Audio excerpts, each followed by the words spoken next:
Hi everyone, and welcome back to the PST podcast. I'm Jinlin. I'm Tamai. And I'm Boani. Have you heard? We're three high school students on a journey to raise awareness for the use of technology in disaster and emergency response. We want to encourage you to stay prepared and make evacuation plans with your family. Remember to always put people over property.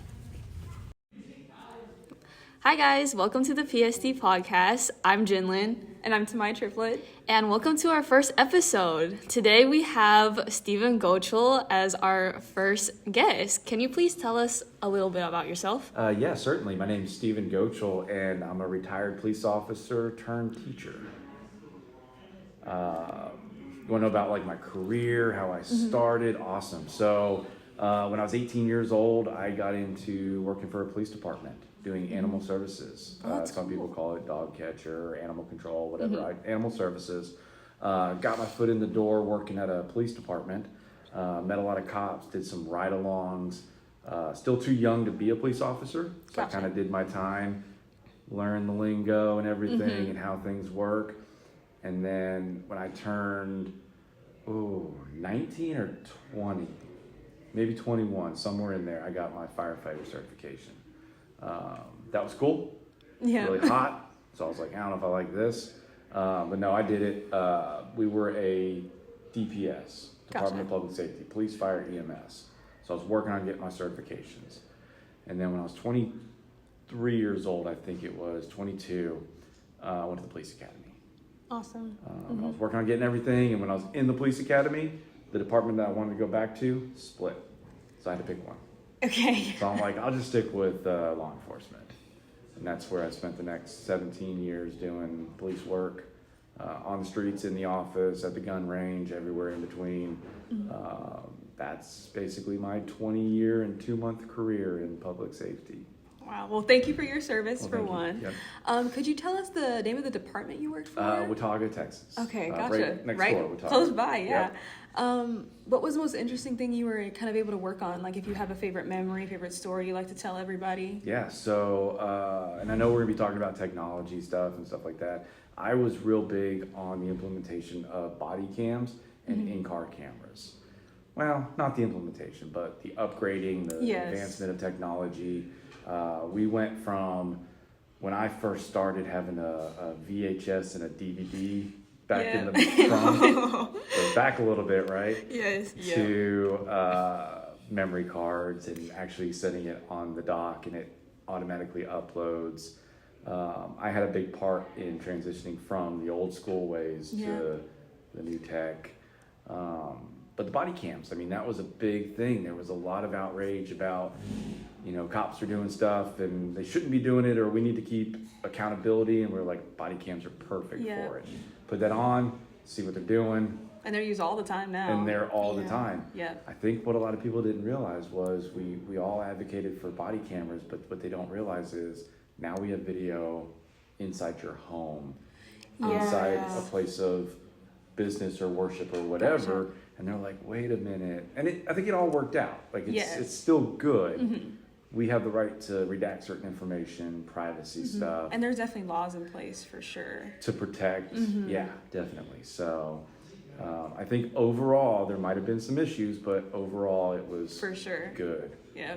Because law enforcement, I mean, we give somebody the right to have authority and carry a firearm. We need to have checks and balances to make sure absolutely that they're not getting carried away with it. So, but yeah, that's been one of my biggest things. Working on the cameras in the cars to make sure the cars still run. It was fun. I started working in the office and less on patrol, and that was my job, was that tech. That's amazing. Yep. Yeah, so like you said, we know that technology has made some really big strides in the last few decades. And so the reason we're here today on our podcast is to discuss how technology and disaster response are related. So I feel like one of the first things we can start with is probably Amber Alerts. Okay. Do you have anything to say about how they're issued and when, or anything like that? Thankfully, I've never had to issue one. We don't ever want a child to go missing under those circumstances. We know Amber Alert isn't just because the kid left and didn't want to come home. Yeah. It's because they're in grave danger or something might be imminent, a threat to them. I have done a silver alert. I'll get on that in a moment. But Amber Alerts, I think, ever since the Amber Hagerman case in '95, oh my gosh. Ooh, we can fact check We'll you later. fact Don't check worry. that one. That was a sad deal. She the result wasn't favorable. She did pass away. Don't think they've ever caught anybody since. But that we realized we need a way to get word out. Yeah. And back then we didn't have cell phones and texting. Yeah, it was very limited. We might have had pagers, but we had radio. Yeah. We had the FM, the AM, the television. We just didn't have a way to get it out there. Yeah. And now we do. And you see it on the electronic billboards. You see it on your phone. You see it everywhere. The silver alert that I was part of was a 76-year-old, 77-year-old man that had gone missing. And kind of like Amber Alert, there's qualifiers for it. You have to be able to prove they've been diagnosed with Alzheimer's, dementia, anything like that. The medicine that they left at home when they left, they need it to survive. Kind of like with Amber Alert, you need to prove that maybe they were taken under bad situation or kidnapping. Yeah.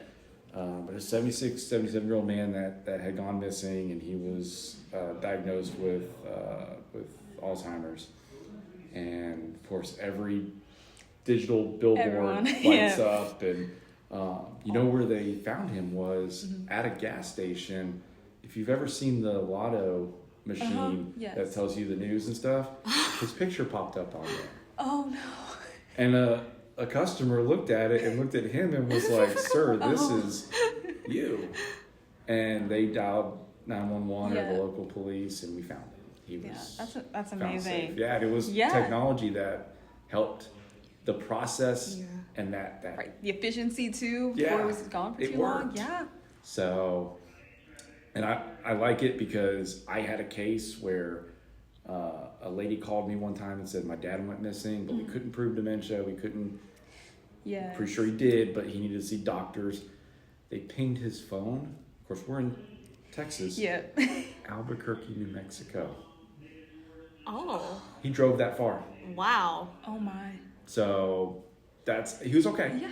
They went out there and got him and brought him home. But it just shows you, hey, we could stop this before the man I told you about on the Silver Alert was in Fort Worth. And before they get out of state range jurisdictions and everything, all that. So you never know.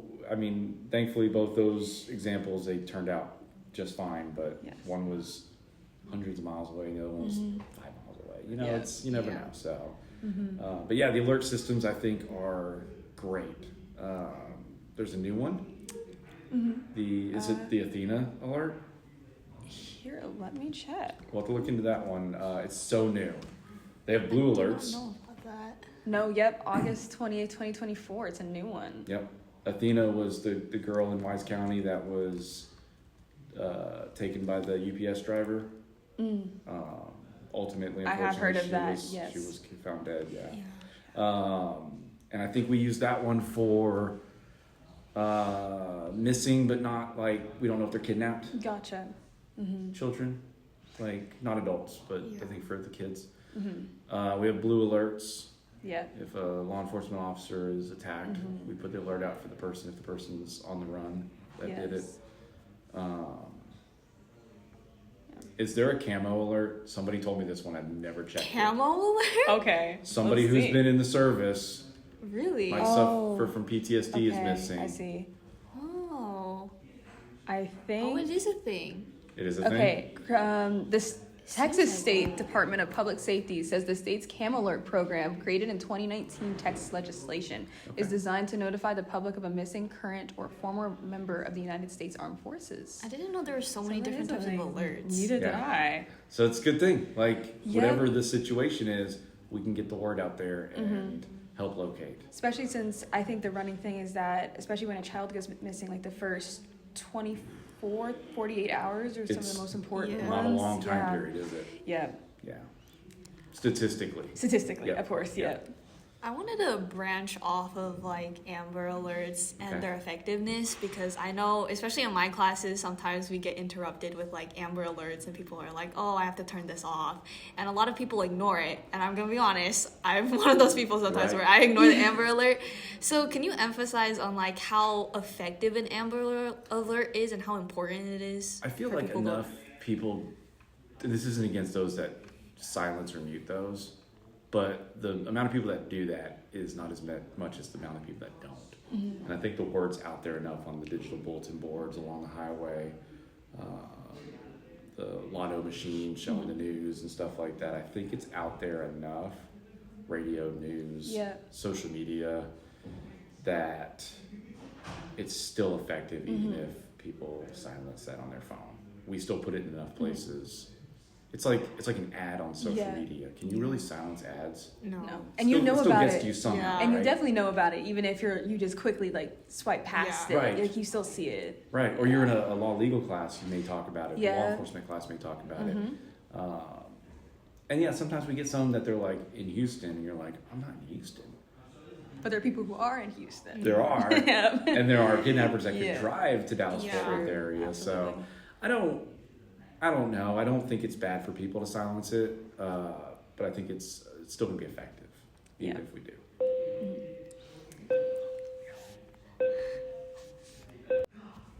Okay, so we're back after a little break, and the next thing we wanted to ask was about evacuations, Okay. because we know, especially recently in California with all the fires, that it's with natural disasters and climate change, Pretty devastating out there. devastating Yeah. and crazily unexpected. So we were wondering if you had any recommendations for families who, whether Yeah. they're in landlocked states or next to an ocean, what they should be doing to prepare for What this. about like and we don't see as many fires around here, but our coastline sees Mm-hmm. hurricanes. Get out. I mean, I think your life, your family's life is more important than your stuff. Yeah. And I know people in coastal areas have that mentality, but A little more infrastructure too. right, Yeah. it's hard to say goodbye to all your like. Yeah. Well, back in the day, it was photo albums, personal effects. Where are most of our pictures these days? In the cloud yeah. or whatever. Things are changing, but there might be something that granddad passed down or grandma passed down in the house that you don't want to lose. Mm-hmm. But honestly, like if the fire's coming or the hurricane's coming, what are you gonna do to stop it? Yeah. Save your life, save your family's life, get out of there. That's how I look at it. Here, what do we have? Severe weather. Yeah. We kind of hunker down. Mm-hmm. So I guess we don't really see it in the Dallas-Fort Worth area Yes. as much. But just in California, I don't think we can begin to imagine how devastating and how bad those fires are. But just get away from it. Get out of there. Protect life, and then property. Mm-hmm. And if you can't stop a fire, save your life and get out. Absolutely. Yeah. And it definitely has to be said that the technology, whether it's through news stations or alerts, and just having law enforcement go out and make sure people are evacuating, definitely helped in those Right. situations. What would you say is the standard procedure for evacuations and natural disasters from more of a law enforcement perspective? And that gets a little weird because sometimes there's mandatory. Sometimes people are like, "No, I'm staying." I mean, what is a cop gonna do? Are they gonna Forcibly remove you. use physical force to remove them? I mean, at some point, it becomes a personal choice, you know. But I think it's a difficult position. I think law enforcement's put in because one, what's the ratio of people to cops? Can you really control that many? Yeah, absolutely. That's hard. But we also have different organizations we can rely on. Like most communities have a thing called CERT, and it's the Community Emergency Response Team. Yeah. And they can come out and help get people out of there. Yeah. Physically, like load them up in vehicles, get them out of there, or just go tell them, get the word out, hey, Yeah. the fire's coming this way, evacuate. We could use a reverse 911 system to message local people, Absolutely. hey, the fire's moving your way, evacuate immediately. Life, danger, big capital bold Yeah. words, whatever you can do to get the point across that this is not a joke. But I think technology really, really helps get the message across to people. Yeah, absolutely. Compared to 20, 30 years ago when we had a home phone and that was... It's in your face now. You can't ignore it. Yep, it's on you all the time. Yeah. And I mean, what's the one thing you leave home and forget and you go back and get? Your phone. Yeah. Or that attached to it, right? Yeah. So you know when it's missing, you know when it's not there. You know, we giggle about it, but it's actually a good thing. Yeah. Because in the public safety world, we know we have a connection with people. Yeah. So. I know we're talking about the fires, but I think the biggest thing that we have in our area is probably tornadoes. Yes. So is there any like tips or things that you want people to know about tornadoes and like when you hear the sirens or like when they send an alert? Right. So here's the funny part of it. When Texans hear a tornado siren, what do? They go outside. Look for Look it. through the window. I'm not saying Where is it's it? Every joking Texan goes, when I hear that siren, I walk outside and look for it. Yeah. I do it too. I love weather. I love the idea of it, everything. But no, it's you need to take cover. They say it all the time, be weather aware. Absolutely. And you need to be weather aware, especially in the springtime in Texas. It's very important. So lowest level of your house or building, interior away from windows, that's where you want to be. Bathtubs, I've heard, is like Bathtubs, next to pipes. put a mattress over, put some shoes on. Yeah. People don't think about that. Debris if it was like an and F3, F4, and half your house is missing and debris everywhere, and you get out and you're barefoot, Oh, I didn't think about that. nails and splinters, wood just split. But yeah, put some shoes on. When natural disasters come through certain areas and people don't evacuate, they ask them to write their social security number or whatever on their body. So, and it's dark and morbid, but it's the truth when it comes to public safety. We heard that during Hurricane Milton that's what everyone was being recommended to do for those who were staying. Choose not to leave. Especially in the high-rise apartments, things like that. And it's people hear that and they're like, you can't say that. And you're like, but it's the truth. It's what happens during that kind of stuff. You have to be realistic for sure. I also go a little further into it. If you want to be more advanced and prepared, check out ham radio licensing, amateur radio. Yeah. I told a story this morning in my class about preparedness. About 2017, Keller got hit by a tornado. EF0, not bad. It just got a little windy, right? But I had my ham radio on. Storm chasers, I heard it coming, got the family downstairs, took cover. Didn't go outside because it's dark. Can't see it at night. But I ran outside to go, close something down so it didn't get blown away. And I hear this whirling sound in the sky, and I'm like, that's a tornado. Yeah. Went inside, power flashes. It's very intense. It's extreme. And then when it's over, it's the weirdest quietness you've ever heard in your life. Yeah.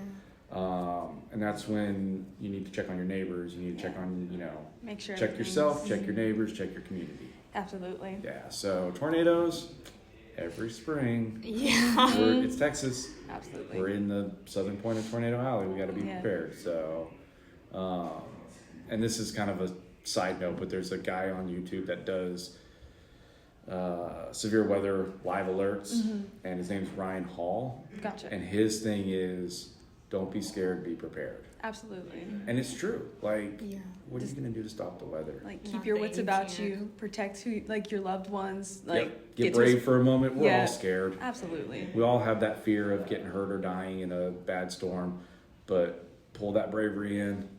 Have everything that you prepared for. Be ready, work, and in action. And you know what? It's going to be fine. And it's even worth talking about even the small uses of technology, even in those situations, having flashlights with you, having radios, all things like that, just making sure you're prepared, that if you use an understairs closet, make sure that's all stocked. When's the last time you checked the batteries in those flashlights? Oh, gosh. Are they all corroded? Probably. See, there's little things, there's so much to it that being prepared is all-inclusive. You have to have everything. Absolutely. Yep. So I kind of had a kind of a random question. It's not really about technology. I just kind of wanted your opinion on it. So on the topic, back to the LA fires, and I saw someone on social media was talking about how there's like fires everywhere, all the law enforcement and fire departments are too busy with the fires that sometimes they're not focused on like other like crimes or emergencies going Right. on elsewhere. I want to know how true that is, and in that situation, how do people prepare for those emergencies that the police officers are like, oh, we can't do that right now because we're focused on the fire. Yeah, so I couldn't imagine what they're going through out there. Just all the resources being taken up for the fires. Help The of other police- countries too. What's that? Oh, Help of yeah. other countries too. Yeah. Everyone's Like pitching the in. police are working on getting people out of there, setting up a perimeter line for safety. Yes. The fire department's trying to fight the fires. What if there's a crime a mile or two away, but the cops are busy? I couldn't imagine, but we've experienced something similar to that in the small town that I worked in, because being a small town, we had 3 or 4 cops on duty at the time. Yeah. And if we had a big incident going on, we don't have the resources to go take the other calls. We got help from neighboring agencies. Yeah. We had what's called mutual aid, automatic mutual aid. So whenever that's happening here, something's going on over there, Yeah. they help with you over there because they know we're stuck on this. But multiply that by a lot is what's going on out there. And that's why we're hearing looting and home burglaries, stuff like that. We're hearing about it, and I'm not saying they're getting away with it, but they are at the time. And it's going to take law enforcement, once this all settles down, they're going to start looking back into all those reports. It's just a big strain on the system. Absolutely. But it is what it is. Like, what are you going to do? Just ignore the fire? Yeah. You Biggest know, priority The first. biggest most priority definitely. comes to that life danger. And again, life and property, as life is in danger and we're helping them, that property, this sounds bad, but can get stolen. Oh, absolutely. Yeah. Because, Save people. we Yeah. got to save people over property. So that's how you prioritize it. Maybe that's what we'll name this episode. So we wanted to know, a little off topic, if you had any experience with drones, because Okay. we know that's becoming a bigger thing to be using that in law enforcement today. Everyone's heard the stories. Even Walmart has their own kind of drones now. Delivery. This- Delivery Yes. That's what that is. Yes, I was they like, have I them. saw that and I was like, I don't even know. Like, why do they have drones just sitting Yeah. there? It's like, I need some bananas or something from Yeah. or oranges or something Got from a like Hunger fruit Games basket. little And deliveries. it's Just gonna bring- yeah. I'm sure so it can't cool. bring like a television or something. Like, it's got to be There's got to be a weight limit for sure. Yeah, gotta be for a sure. smaller thing. So, but yeah, there was a big thing about it where people are like, there's going to be flying over my house, and well, yeah. Yeah. Yeah. I was worried Like- less about that drone than the one that, your neighbor's got a camera on it. And that's a privacy thing. That's a whole nother issue with that. But the reason I bring up the privacy part is I think a lot of people were really against police having the drones because of that reason. Yes. Like, just gonna make up an example. Somebody has a marijuana plant growing in their backyard. Yeah. Something you can physically see, it's large enough. And they're like, but my backyard is legally protected. The fence is sky high, but you're gonna fly your drone over and see it. Yeah. And it's really not what drones Yeah. are used for in law enforcement. It's not like recretional flying. Yeah, Like, let's see who we can catch. Looking for crimes. Yeah. No, not just flying around looking for the crime. So drones, I'm coming up on 3 years being retired, and I've been doing this teaching thing. We didn't have the drones in my department. They do now. And in a future episode, hopefully we'll have absolutely. that guy Yes. here talking about them. But yeah, so I did have if I can talk about a call that I was Yeah, on. absolutely. I had a call back in, you know what, I don't remember the year. It was pretty recent. When I retired, it was pretty recent. Yes. So I had a call where the officers showed up to a disturbance at a house, and unfortunately somebody in the house was killed Okay. prior to the cops' arrival. They didn't know it when they got there. The suspect obviously did. Yes. When the cops got there, a weapon was drawn, shots were fired, suspect went down. Cops retreated as they shot because they needed to cover concealment. And they felt like he went down, but they're not sure if he's still a threat. Yes. So they backed out, reload, prep, get ready, calling for help. Gotcha. We get there and we're just sitting there and I'm thinking to myself, and at the time I had one of those DJI Mavic drones and I'm like, I just have my drone with me. Yeah. I'm not some drone expert, but I can I fly that could see thing it. Yeah, into sure. a doorway and look at this guy and go, safe to go in. Yep. Yeah. Or hold on, he's moving around or whatever, he's a threat. And I'll add he had a gun, so that Yes. makes him a threat to Yeah. life. And we waited for SWAT to get there. SWAT has drones. The SWAT team we partner with has drones. Yes. And as soon as they get there, I mean, they load us up with Bearcat, get us out of there, and then these drones start going up, All and of they just them. start hitting the perimeter, looking around, checking the A side, B side, all the stuff, and it was cool. It was so neat to see. And if you've seen a drone, like you buy from DJI, Yeah. these aren't like those drones. Like, and I know the people listening can't see this table, Yeah. but this is like a 6 foot wide table by Yes. 3.5, Probably. 3 foot. Oh. It's probably half this table in size. Yeah. Wow. You got like your. They're big drones. Yeah. Like, they could probably carry the TV from Walmart. Walmart needs to invest in, I guess. They Yeah. might need to get those, right? And the technology on it is just, I mean, infrared cameras, Yes. regular vision cameras. Guy came out a couple years back to K-Count. He took it off and flew it probably 2-3 miles away.